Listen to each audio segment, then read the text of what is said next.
what exactly is ayahuasca for That's a people great that question. don't know?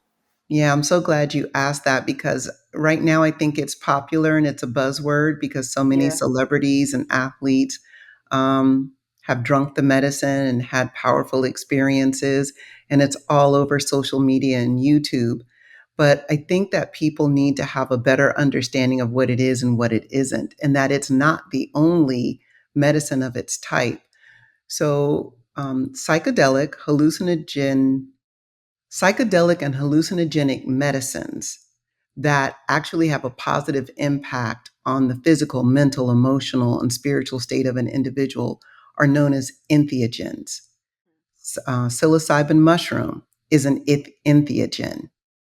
THC from marijuana could be considered an entheogen. So, entheogens include anything that might have an impact on the mental space, taking us out of the limitations of our natural thoughts. Okay. Hallucinogenics, psychedelic medicines like psilocybin mushroom, THC in marijuana, the DMT that is found in ayahuasca, but also the DMT that's found in the secretion of animals like the toad. Bufo is an entheogen. And so a lot of people have Bufo journeys. One that I think is very powerful, you will be hearing about it in the very near future, that I think more people, Black people specifically, should know about is Iboga. Iboga is an African bush root that's used by communities in West Africa, like Gabon and the Congo, Cameroon, and parts of southern Nigeria. And it's powerful.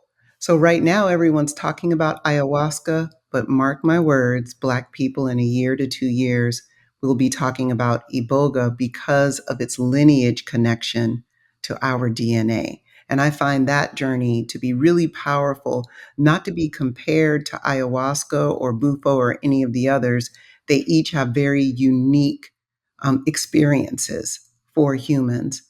So, as we talk about ayahuasca itself, it's actually a vine that wraps around a tree in the Amazon basin. So, the Amazon River runs through South America from the east coast to the west coast, running through countries like Brazil, Colombia, Peru, Ecuador, and the sediment and the water of the Amazon basin makes the plants there very rich and very unique.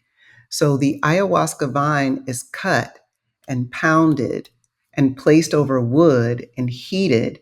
And then the brew that comes from that is mixed with other plants and flowers from the Amazon basin, which causes the DMT within ayahuasca to release.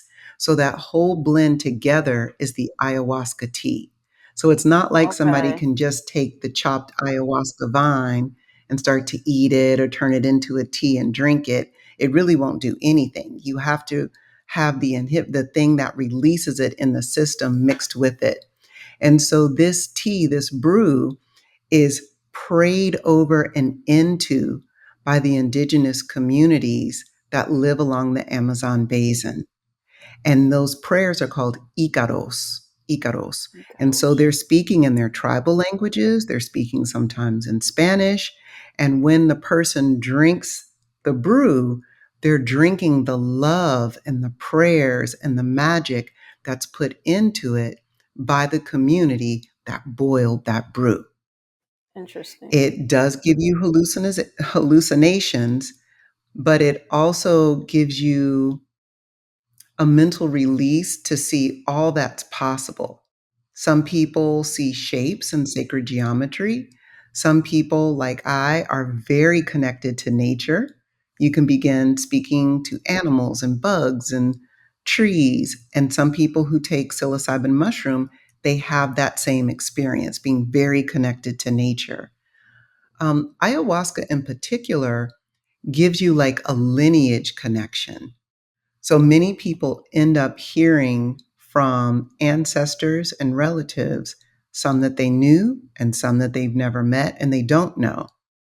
And that's why many times ayahuasca is referred to as grandmother, because it tends to Okay. follow the matrilineal history and ancestry of your family.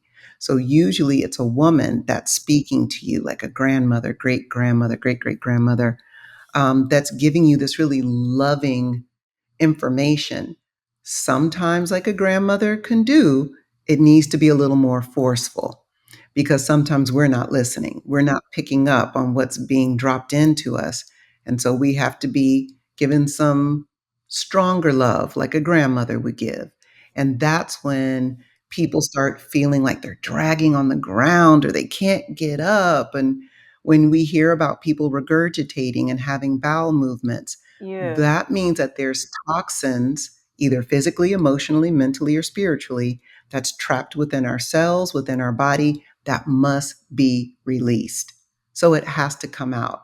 So ayahuasca is a purgative. Not all of the entheogens are purgatives.